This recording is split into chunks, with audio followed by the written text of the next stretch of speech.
get settled in on your first night. I actually worked in that office before you. I'm finishing up my last week now, as a matter of fact, so I know it can be a bit overwhelming, but I'm here to tell you there's nothing to worry about. You'll do fine. So let's just focus on getting you through your first week, okay? Let's see. First, there's an introductory greeting from the company that I'm supposed to read. It's kind of a legal thing, you know. Welcome to Freddy Fazbear's Pizza, a magical place for kids and grown-ups alike, where fantasy and fun come to life. Fazbear Entertainment is not responsible for damage to property or person. Upon discovering that damage or death has occurred, a missing person report will be filed within 90 days or as soon as property and premises have been thoroughly cleaned and bleached and the carpets have been replaced. Blah, blah, blah. Now, that might sound bad, I know, but there's really nothing to worry about. The animatronic characters here do get a bit quirky at night, but do I blame them? No. If I were forced to sing those same stupid songs for 20 years and I never got a bath, I'd probably be a bit irritable at night too. So remember, these characters hold a special place in the hearts of children and we need to show them a little respect, right? Okay. So just be aware, the characters do tend to wander a bit. They're left in some kind of free roaming mode at night. Something about their servos locking up if they get turned off for too long. They used to be allowed to walk around during the day too, but then there was the bite of 87. Yeah, it's amazing that the human body can live without the frontal lobe, you know? Now concerning your safety, the only real risk to you as a night watchman here, if any, is the fact that these characters, if they happen to see you after hours, probably won't recognize you as a person. They'll most likely see you as a metal endoskeleton without its costume. Now, since that's against the rules here at Freddy Fazbear's Pizza, they'll probably try to forcefully stuff you inside a Freddy Fazbear suit. Now, that wouldn't be so bad if the suits themselves weren't filled with cross-beam, wired, and animatronic devices, especially around the facial area. So you can imagine how having your head forcibly pressed inside one of those could cause a bit of discomfort and death. The only parts of you that would likely see the light of day again would be your eyeballs and teeth when they pop out the front of the mask. Yeah, they don't tell you these things when you sign up. But hey, first station of the breeze. I'll chat with you tomorrow. Check those cameras and remember to close the doors only if absolutely necessary. Gotta conserve power. Alright, good night.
welcome to your new summer job at the new and improved Freddy Fazbear's Pizza. I went through some of the things you can expect to see during your first week here and to help you get started down this new path. Now, I want you to forget anything you may have heard about the old location, you know. Some people still have a somewhat negative impression of the company. That old restaurant was kind of to rot for quite a while, but I want to reassure you, Fazbear Entertainment is committed to family fun and above all, safety. They've spent a small fortune on these new animatronics. Facial recognition, advanced mobility, they even let them walk around during the day. Isn't that neat? But most importantly, they're all tied into some kind of criminal database so they can detect a predator a mile away. Heck, we should be paying them to guard you. Now that being said, no new system is without its kinks. You're only the second guard to work at that location. The first guy finished his week but complained about conditions. We switched him over to the day shift. So, hey, lucky you, right? Mainly he expressed concern that certain characters seemed to move around at night and even attempted to get into his office. Now, from what we know, that should be impossible. That restaurant should be the safest place on Earth. So while our engineers don't really have an explanation for this, the working theory is that the robots were never given a proper night mode. So when it gets quiet, they think they're in the wrong room. So then they go try to find where the people are, and in this case, that's your office. So our temporary solution is this. There's a music box over by the prize counter, and it's rigged to be wound up remotely. So just every once in a while, switch over to the prize counter video feed and wind it up for a few seconds. It doesn't seem to affect all of the animatronics, but it does affect one of them. And as for the rest of them, we have an even easier solution. You see, there may be a minor glitch in the system, something about robots seeing you as an endoskeleton without his costume on and wanting to stuff you into a suit. So hey, we've given you an empty Freddy Fazbear head. Problem solved. You can put it on any time and leave it on for as long as you want. Eventually anything that wandered in will wander back out. Something else worth mentioning is kind of the quirky modern design of the building. You may have noticed there are no doors for you to close. But hey, you have lights, and even though your flashlight can run out of power, the building cannot. So don't worry about the place going dark. Well, I think that's it. You should be golden. Lights, throw on the Freddy head if you need to. Keep the music box wound up. Piece of cake. Have a good night, and I'll talk to you tomorrow.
Hey, glad you came back for another night.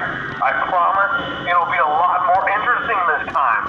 We found some great new relics over the weekend, and we're out tracking down a new lead right now. So, let me just update you real quick, then you can get to work.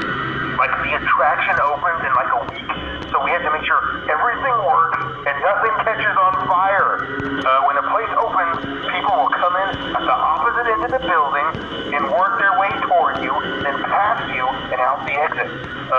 Yeah, you've officially become part of the attraction. You'll be starring as the security guard. So not only will you be monitoring the people on the camera as they pass through, you know,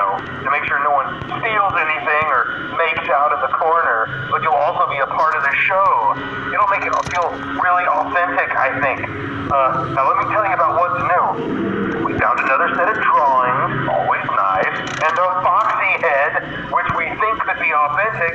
Then again, it might just be another crappy cosplay. And we found a desk fan, very old school, metal though. Watch the fingers. Right now the place is basically just, flashing lights and spooky props. I honestly thought we'd have more by now. If we don't have something really cool by next week, then we may have to suit you up in a furry suit and make you walk around saying, boo. But like I said, we're trying to track down a good lead right now. Some guy who helped design one of the buildings says it was like an extra room that got boarded up or something like that. So we're going to take a peek and see what we can find. For now, just get comfortable with the new setup.